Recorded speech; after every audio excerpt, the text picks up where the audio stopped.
Dajjal nanti akan muncul? Rasulullah ditanya, di mana dia akan muncul nanti Rasulullah? Saya berikan kesimpulan jawaban dari Rasulullah, dia akan muncul nanti dari negeri Khurasan. Khurasan itu mana saja? Irak itu Khurasan, Pak. Iran itu adalah Khurasan. Afghanistan adalah Khurasan. Pakistan adalah Khurasan. India adalah Khurasan. Bangladesh adalah Khurasan. Dan negeri-negeri yang banyak tantannya itu adalah Khurasan. Jadi Khurasan itu luas sekali ternyata. Dia akan muncul dari Khurasan, kata Rasul. Dari sebuah kota yang bernama Isbahan atau Asbahan. Masya Allah. Nabi perjelas nama daerah di Khurasan itu, kotanya namanya adalah Isbahan atau Asbahan. Bapak tahu di mana Asbahan itu berada sekarang? Hah? Iran. Iran. Dari sana dia akan muncul. Kota itu nanti pada masa itu, kata Rasulullah, diisi sebanyak-banyaknya oleh orang-orang Yahudi. Allahu Akbar. Wahai kaum muslimin. Di majalah Asy-Syarqil Awsat, majalah paling bergengsi di Timur Tengah, dimunculkan, dirilis berita resmi tentang Asbahan di Iran. Ternyata hari ini Asbahan sudah diisi 86% penduduknya oleh orang-orang Yahudi semua, Pak. Satu. Yang kedua, ternyata difoto dan dibuat gambarnya, dimuatkan di majalah tersebut. Foto bergambar di mana 70.000 lelaki Yahudi mengenakan jubah kebesaran keagamaan Yahudi yang tidak berjahit. Rasul berkata ketika Dajjal nanti muncul, akan disambut oleh 70.000 lelaki Yahudi yang menggunakan baju jubah keagamaan Yahudi yang tidak berjahit. Dan itu telah ada difotokan, digambarkan. Allah di Khurasan, yaitu tepatnya Asbahan, telah siap 70.000 lelaki itu. Saat ini, Pak. Ada yang ingin membantah lagi enggak? Cukup pada saat ini menjadi bukti dan tanda bahwa tempat itu pun telah siap hari ini. Asbahan dulunya adalah tempat Ahlus Sunnah wal Jamaah. Dia adalah kota terbesar di Iran. Lalu kemudian baru Teheran. Sekarang Teheran baru Isbahan. Dan sekarang Isbahan sudah menjadi kota Yahudi. Agar Bapak paham siapa sebenarnya Iran itu. Nah, kaum muslimin, hamba-hamba Allah yang kami muliakan. Apalagi yang mau saya sampaikan? Saya rasa saya sudah sampaikan seluruhnya. Yang berkaitan dengan Dajjal ini. Yang mungkin yang lupa saya sampaikan, silakan kita bentuk dalam dialog. Karena dengan banyak pertanyaan Bapak nanti, oh iya, ini yang terpenting. Bagaimana cara berlindung dan selamat dari Dajjal? Ini yang terpenting. Baik, sekarang kita sebutkan bagaimana cara selamat dari Dajjal. Rasulullah bersabda, Dajjal akan mendatangi seluruh kota-kota di muka bumi ini. Dajjal akan mendatangi seluruh kota-kota di muka bumi ini. Tidak ada satupun kota yang ada di bumi yang tidak dimasuki oleh Dajjal. Dan manusia-manusia yang ada di kampung-kampung, desa-desa, bukit-bukit, gunung-gunung akan keluar dari tempat tinggal mereka. Akan pergi ke kota untuk menyongsong kedatangan Dajjal. Sebab mereka ketika itu berharap Dajjal bisa merubah hidupnya. Dajjal bisa memberikan makanan kepadanya. Padahal Rasulullah mengharamkan kita jangan berjumpa dengan Dajjal. Pertanyaannya bagaimana cara selamat dan siapakah orang-orang yang akan Allah selamatkan dari Dajjal? Jawabannya adalah satu. Jawabannya adalah satu. Orang yang akan dijaga oleh Allah dari Dajjal nanti adalah seluruh orang-orang beriman yang imannya lurus, tauhidnya benar, akidahnya kuat, amal solehnya banyak. Itu yang Allah janjikan dalam Al-Quran surat Al-An'am ayat 158. Yang akan Allah selamatkan hanyalah orang-orang yang beriman, yang imannya benar, tauhidnya lurus, akidahnya sahihah, kuat. InsyaAllah amalnya banyak, dia dijaga oleh Allah dari segala fitnah akhir zaman termasuk Dajjal. Yang kedua, berarti kalau begitu tahulah oleh Bapak Ibu apa yang harus dikerjakan. Kuatkan iman, banyakkan amal soleh, ya. Yang kedua, yang akan dijaga oleh Allah Azza wa Jalla dari fitnah Masih Dajjal, yang kedua yaitu orang-orang yang fanatik dan ta'assub kepada Al-Quran dan Sunnah serta ahli Quran. Jadikan keluarga kita keluarga Quran, Pak. Ta'assublah dengan Al-Quran dan As-Sunnah.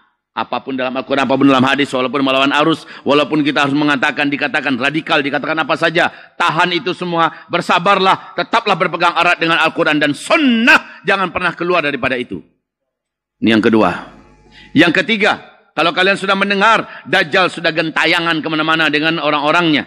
Dan setiap kota di setiap negara kaki tangan Dajjal itu sudah bersiap diri menyambut kedatangan Dajjal. Tim sesnya kalau bahasa saya, itu sudah ada di setiap kota di seluruh negara di dunia ini.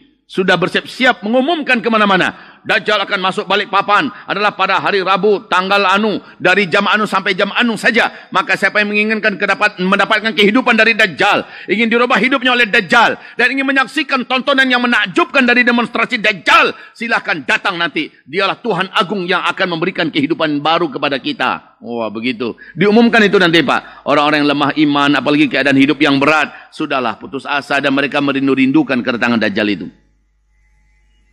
Oke, yang kedua. Yang ketiga, bila kamu sudah mendengar Dajjal sudah kemana-mana, maka larilah cepat ke dalam Mekah dan ke dalam Madinah. Hanya dua kota ini yang tak akan bisa dimasuki oleh Dajjal. Pertanyaannya muncul, Ustaz, bukankah Ustaz tadi menyampaikan ketika Dajjal nanti datang, teknologi sudah tidak ada. Kami yang dari Balikpapan bagaimana mau sampai ke sana? Maka kalau begitu kita tidak termasuk orang yang bisa ke Mekah ke Madinah. Kalau sekarang pindah ke sana jangan. Karena pusat bencana dan petaka pertumpahan darah dan fitnah terberat di akhir zaman ini, salah satunya adalah Timur Tengah, khususnya Arab Saudi. Jangan sekarang pergi ke Mekah ke Madinah untuk tinggal di sana. Tinggal ke sana itu nanti ketika Dajjal sudah muncul, baru kita lari ke Mekah ke Madinah. Nah, teknologi nggak ada. Kalau begitu solusi berikutnya, yang keempat. Solusi berikutnya, kata Rasulullah, bila kamu mendengar Dajjal masuk ke kota kamu, pastikan istri kamu sudah di rumah. Ikat mereka. Anak-anak perempuan kamu sudah di rumah. Saudara-saudara perempuan kamu, ibu-ibu kamu sudah dalam rumah. Ikat mereka di dalam rumah. Ikat mereka di dalam rumah. Ikat mereka di dalam rumah. Bu, ibu ikhlas kalau seandainya suaminya, anak bujangnya, menantunya mengikat kita, Bu. Bu, nanti jam 10 Dajjal masuk ke kota kita. Izin ya Bu, ya sekarang ibu kami ikat dulu. Ibu istriku, engkau abang ikat dulu. Sampaikan pada istri-istri kita, pada keluarga kita yang perempuan, mereka harus rela diikat, Pak. Kenapa demikian? Karena ketika Dajjal masuk sebuah kota, kaki tangan Dajjal, sihir-sihir Dajjal, setan-setan yang berkhidmat kepada Dajjal langsung menyebar kemana-mana, menyebarkan magnet yang sangat kuat, memasukkan sihir Dajjal yang sangat hebat. Dan hipnotis Dajjal menyedot magnet yang sangat kuat untuk keluar dari persembunyian agar berjumpa dengan Dajjal. Nah, saat itu ibu akan kehilangan kendali, Bu. Setiap ibu akan kehilangan kendali. Saking kuatnya sihir Dajjal ini, ibu-ibu akan kehilangan kendali. Ibu akan keluar kecuali yang diikat oleh para suami-suaminya, yang diikat oleh anak-anak bujangnya. Nah, ini yang harus dilakukan, Pak. Masuk ke dalam rumah. Jadi Dajjal datang, masuk dalam rumah. Jangan ke masjid. Nabi tidak memerintahkan ke dalam masjid, tapi ke dalam rumah. Setelah keluarga kamu semua dalam rumah, kata Rasul, tutup pintu rumah kamu kuat-kuat, tutup jendela kamu rapat-rapat, ya. Lalu di dalam rumah itu bacakan surat Al-Kahfi. Itu perintah Rasulullah. Surat Al-Kahfi, jangan Yasin yang dibaca, jangan Al-Waqi'ah, jangan ayat kursi, jangan Al-Baqarah, tapi surat Al-Kahfi. Ustaz, kenapa surat Al-Kahfi? Saya tak tahu. Tetapi yang pasti Nabi mengatakan siapa yang membaca surah Al-Kahfi, Allah akan berikan kepadanya cahaya yang sangat besar. Dan syaitan itu takut dengan cahaya. Dan juga kalau dilihat dalam sejarah, Al-Kahfi itu, Pak, bersembunyi dalam gua. Lalu lalang bala tentara zalim itu mencari mereka di depan gua itu. Kok mereka kayak nggak ngelihat itu ada gua? Nah, inilah berarti Allah gaibkan rumah tersebut dengan keluarganya dari kaki tangan Dajjal. Ini mungkin yang akan terjadi. Yang penting dalam rumah. Jangan di tempat yang lain. Jangan di gua, jangan di masjid, jangan di tempat yang lain. Dalam rumah, kata Rasulullah, berarti dalam rumah. Yang keempat itu, ya. Yang kelima, nanti akan ada di antara umat Nabi yang enggak sempat lari ke rumah. Kita tahu sudah ketangkap oleh kaki tangan Dajjal dan diseret bertemu dengan Dajjal. Nah, kata Rasulullah SAW, siapa saja yang dihadapkan kepada Dajjal oleh kaki tangan Dajjal nanti, maka bacakan di depan Dajjal 10 ayat dari surat Al-Kahfi.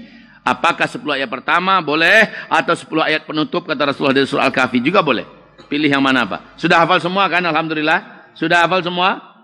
Ini karenanya wajib hafal, Pak. Tak mungkin pada masa-masa itu Bapak bawa Quran kemana-mana. Lalu ketika ketangkap oleh kaki tangan Dajjal, dihadapkan pada Dajjal, Bapak bilang, Om Dajjal tunggu ya, buka dulu. Nggak sempat, iman kita sudah hilang duluan, Pak. Jadi ketika kita melihat Dajjal melihat kita, bacakan di depan Dajjal 10 ayat pertama di surah Al-Kahfi. Siapa yang melakukan itu? Dajjal dan sihirnya tak akan tembus kepada kita. Itu solusinya, Pak. Ya, itu solusinya, Bu. Maka sekarang ada perlombaan di keluarga. One day, one ayat. Ya, untuk menghafal surat Al-Kahfi. Jangan bacakan di depan Dajjal ayat kursi, Pak. Nggak mempan. Ya. Selanjutnya, yang keberapa lagi? Yang keenam. Perintah Rasulullah adalah setiap kita akan assalamualaikum dalam setiap solat kita, setelah tahiyat akhir, sebelum kita assalamualaikum, bacalah doa perlindungan dari Dajjal. Mari, sama-sama kita baca. Allahumma inni a'udzubika min azabil qabri wa min azabin nar wa min fitnatil mahya wal mamati wa min fitnatil masihid dajjal. Insyaallah sudah hafal semua. Kalau belum hafal, wajib dihafal. Imam Taus sampai dia dekatkan telinganya, Pak. Sampai dia dekatkan telinganya ke anaknya yang sedang tahiyat akhir. Jadi anaknya sedang sholat nih, Imam Taus dekatkan telinganya. Anaknya baca enggak? Ketika Imam Taus dengar anaknya tak baca itu, langsung assalamualaikum. Apa kata Imam? Kenapa kamu tak baca?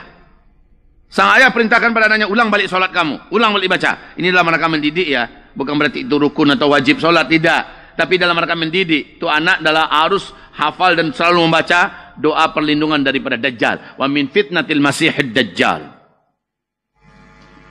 Begitu. Lalu apa lagi? Sudah berapa baru?